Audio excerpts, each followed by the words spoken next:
Good afternoon, everyone. I am honored to be here today to deliver a speech as the class of 2020 Salutatorian, and although we didn't have the privilege of meeting together in person, I'm still very delighted to deliver this speech through this medium. First, I want to start off with a few thank yous. I want to thank God for putting me in this position and giving me this platform, because without His grace, I don't know how else I would be here. I want to thank my family for guiding me through and being the main supporters for me for these past 4 years.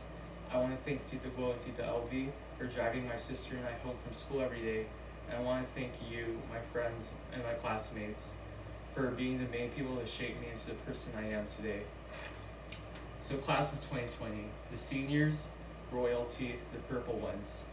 I'm not going to sugarcoat it, we really were that class. Ever since we first stepped foot in this caged green tennis court, we had this air to us.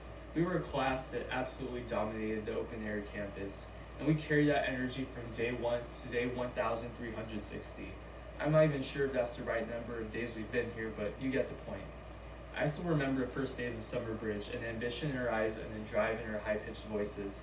A lot of us, myself included, expected to come into the school and be at the top of every class. We expected HTPA to be the breeze because we were so good in middle school, and after all, how hard could high school be? Then a month passed and we got new teachers and workloads like we've never experienced before.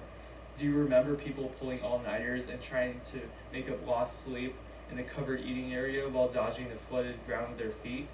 Do you remember learning the block schedule and, like any good HTPA student, developing the bad habit of doing all our work the night before it was due, only to enter panic mode when you realize you forgot to do an assignment that you had due in 30 minutes?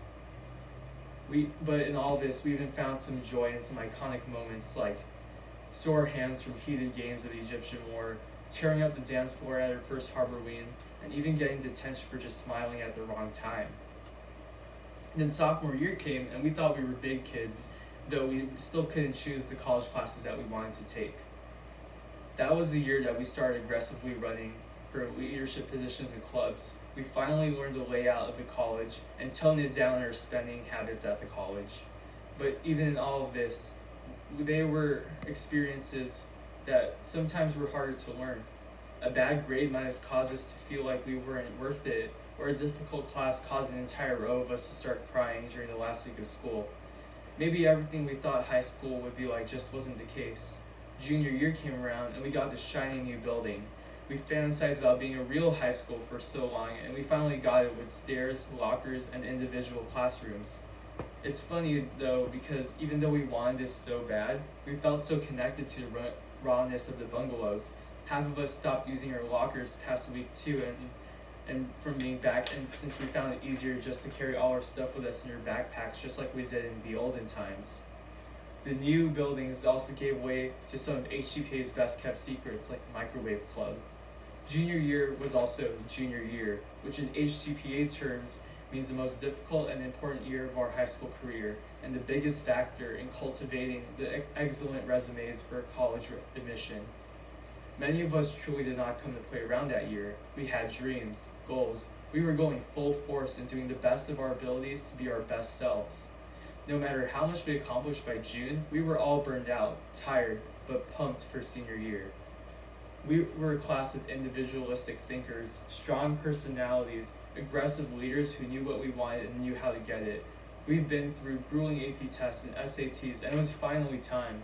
Looking up the classes before us, we wanted to emulate all the fun and celebration that 2017, 18, and 19 had and put a royalty twist on all of it. While some stuff didn't go exactly as planned, our first pep rally was delayed a bit, and when the time came, we were sitting on the floor with no walk-in after the historic debate between In the Dark and Lachona. A lot of us cried this year as the stress of college applications and classes pushed us to our limits. But we found comfort in each other. Now it was second semester and we were excited for prom season, the senior trip, all the events that these past 4 years were culminating towards. Unfortunately, that couldn't all work out either, and now we're all here celebrating our graduation behind computer screens. As we prepare to go out into the working world, into college, into adult life, we need to learn that the world is unpredictable, the world is ruthless, and not everything is going to turn out how we expect it to, but that's okay. As the years come, we will all be faced by disappointment, adversity, failures, some situations that seem irreversible or impossible to get through, and sometimes we might just feel like giving up. Whether it's finances or missed opportunities, what matters is how we react. As much as we are a class known for our ambition, the very work ethic and drive that made reaching those dreams so close and so possible is going to be the very thing that brings us through these tough times.